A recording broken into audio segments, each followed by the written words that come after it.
What's going on, guys? Welcome back to the channel. Today we're taking a look at the top 5 cards from the new Japanese set, Heatwave Arena. Heatwave Arena released just a few days ago in Japan, and it will be part of our Destined Rival set that we will be getting over in the West in May. And that set is going to be really, really exciting. And we see sort of the first half of that set here with Heatwave Arena. There's going to be another Japanese set. I believe that comes out in April that will make up the rest of our Destined Rival set. But we get sort of the first half of it here and a sneak peek of that Destined Rival set here in the Japanese set, Heatwave Arena. So we're going to be taking a look at the top 5 cards coming out of that set in terms of the competitive Pokemon TCG.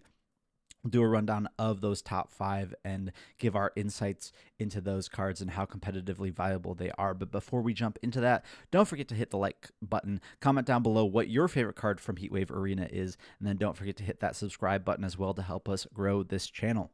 But moving on to number 5 here, we have the new Crustle. Crustle is a Stage 1 Grass type Pokemon with 150 HP. Has the mysterious Stone House ability that says prevent all damage done to this Pokemon by attacks from your opponent's Pokemon EX. Then it has the Great Scissors attack for a grass and 2 colorless energy, does 120 damage, and it shreds. So this attack's damage isn't affected by any effects on your opponent's active Pokemon. You will recognize this sort of ability if you have played the competitive TCG for a while. We have things like Mimikyu. There's also the Aegislash that has a similar ability where it prevents damage from Pokemon EX. The Mimikyu specified Pokemon EX and Pokemon V, but because we are going into rotation format where Pokemon V are no longer around, this one just says Pokemon EX. However, the reason this Crustle, I think, is going to be so much stronger than Mimikyu ever was and so much stronger than Aegislash ever was is because it has 150 HP. So most decks that have a way around Mimikyu can't quite hit 150 HP with that way around Mimikyu. For example, Dragapult EX can use Dracloak's attack to do 70 to Mimikyu, but they're not even two-shotting Crustle with that. So it's going to be a lot harder for Dragapult EX decks to get through a Crustle. And then the Crustle also just hits very good damage numbers with its Great Scissors attack. Doing 120, you're two-shotting a lot of basic EXs, you're one-shotting a lot of basic Pokemon. And yeah, it's just a lot more powerful than Aegislash or Mimikyu ever was. That 150 HP is really important for it. You can even attach a luxurious cape to it, make it 250 HP, and there's not a ton of decks that are EX based that have outs to one of these sorts of abilities that's going to be able to hit that high of a damage output. So I think this Crustle is going to be very annoying for a lot of decks to deal with, and they're bringing out a lot of these cards. We have the Walls deck, we have Cornerstone, Ogerpon EX, where Pokemon with abilities can't hit into it. We have Mimikyu, where Pokemon EXs can't hit into it. We have Melodic EX, where Terra Pokemon can't hit into it. So they're bringing out a lot of these wall cards, and Crustle is certainly one of the strongest of them. And so decks are really going to start having to have answers to these wall Pokemon, I think, in this post-rotation format, because these wall Pokemon are becoming very powerful, and Crustle is certainly one of the strongest ones so far, and for that reason, it comes in here at number 5. Number 4, we have Cynthia's Garchomp EX. Cynthia, people's very fan favorite character in the games. Garchomp, a fan favorite Pokemon for sure. And how does its card stack up? Well, Cynthia's Garchomp EX has 330 HP, has the Spiral Dive attack for 1 fighting energy, does 100 damage, and you may draw cards until you have 6 cards in your hand. So very good draw power there.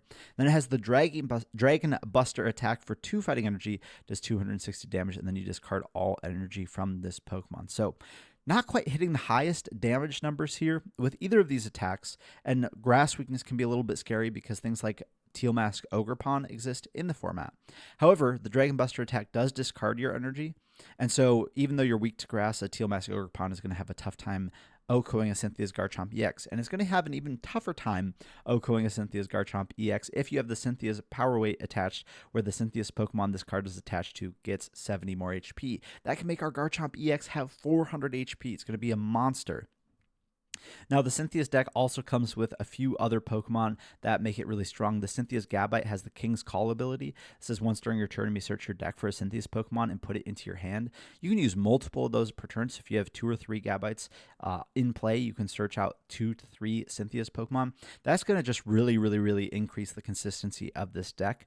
And then we have, I think, the card that probably brings it all together. If the Cynthia's deck is going to work out and be a competitive deck, it's going to be because of these two cards here, actually, the Cynthia's Gabite and the Cynthia's Rose Raid. The Cynthia's Gabite is going to increase the consistency of the deck, and then the Cynthia's Rose Raid here increases the damage output of the deck. With that Glory Yell ability, your Cynthia's Pokemon's attacks do 30 more damage to your opponent's active Pokemon, and that stacks. So the more Rose Raids in play, the more damage you're doing.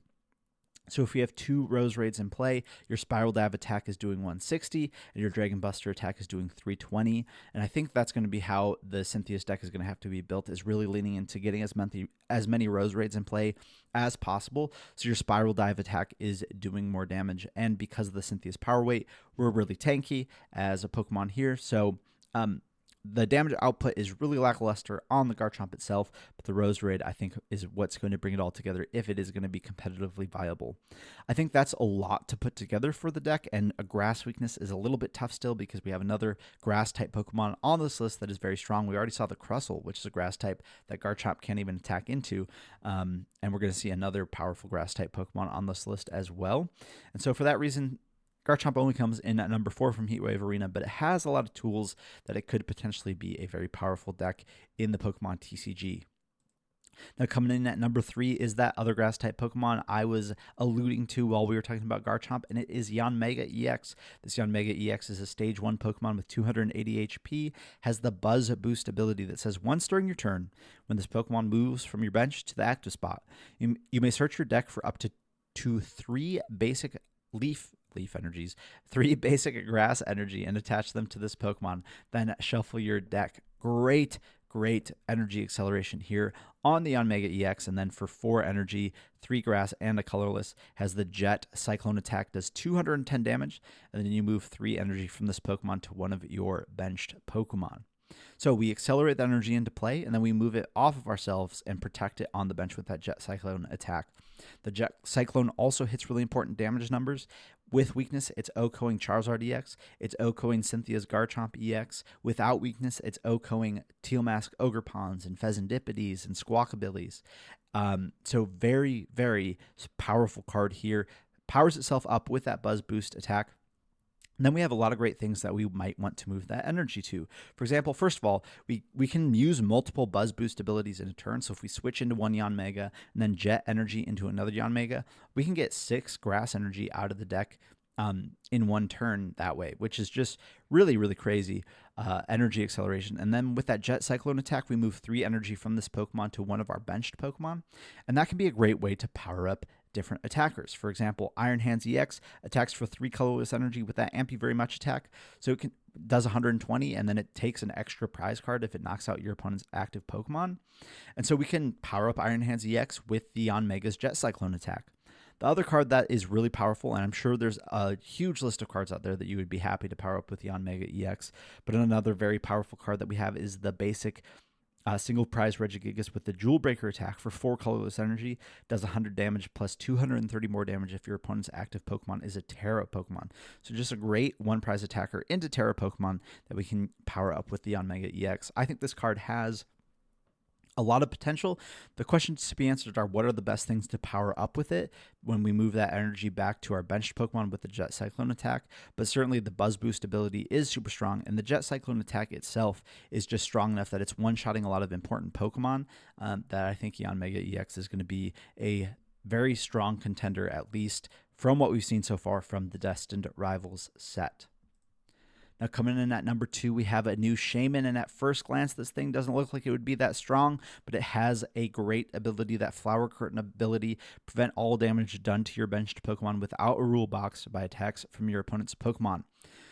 When rotation happens for the Journey Together set, we lose Manaphy with that bench barrier ability that kept our bench safe from snipe attacks. And so we are living in a format post rotation where we don't have a bench barrier to protect us from something like the Torrential Pump on a Wellspring Ogerpon EX.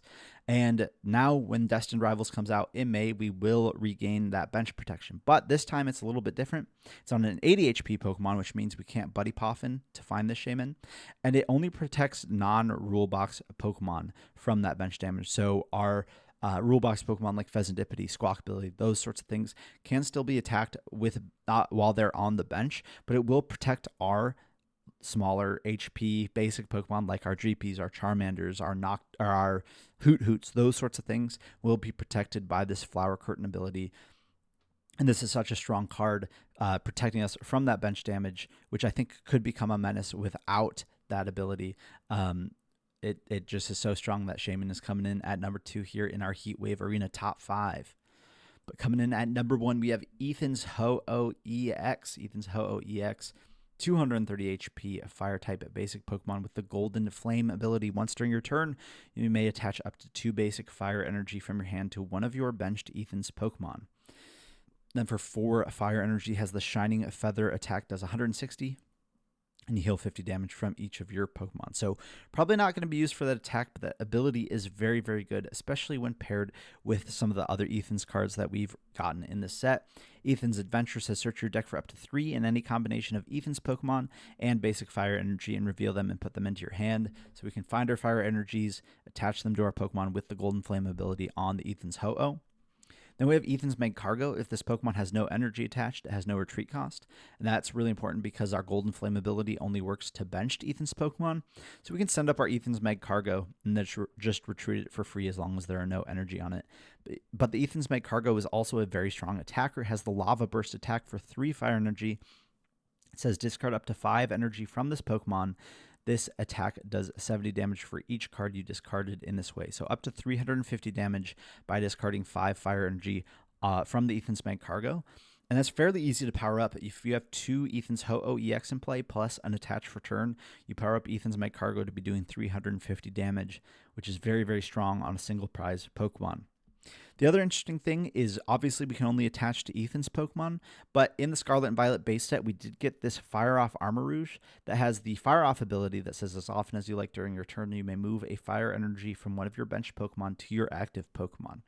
So we can use Ethan's Ho-Oh EX to accelerate a bunch of fire energy into play onto our Ethan's Pokemon, and then use Armor Rouge to move those to non-Ethan's Pokemon, like Regigigas, like Iron Hands, like Charizard EX, like the big one from Pokemon 151, not the normal Terra Dark one. But lots of different things we can do with the Armor Rouge's Fire Off ability by moving those fire energy around. And for the strength of that Golden Flame ability and all the options it gives us, Ethan's Ho-Oh EX comes in here at the number 1 card from Heatwave Arena. I'm really excited to see how things pan out for the rest of the Destined Rivals set. Hopefully we get some reveals here in the next couple weeks, so stay tuned to the channel for that. But if you like this video, don't forget to like the video down below, comment what you think the best card is from Heatwave Arena, and then don't forget to hit that subscribe button, and we'll see you guys in the next video.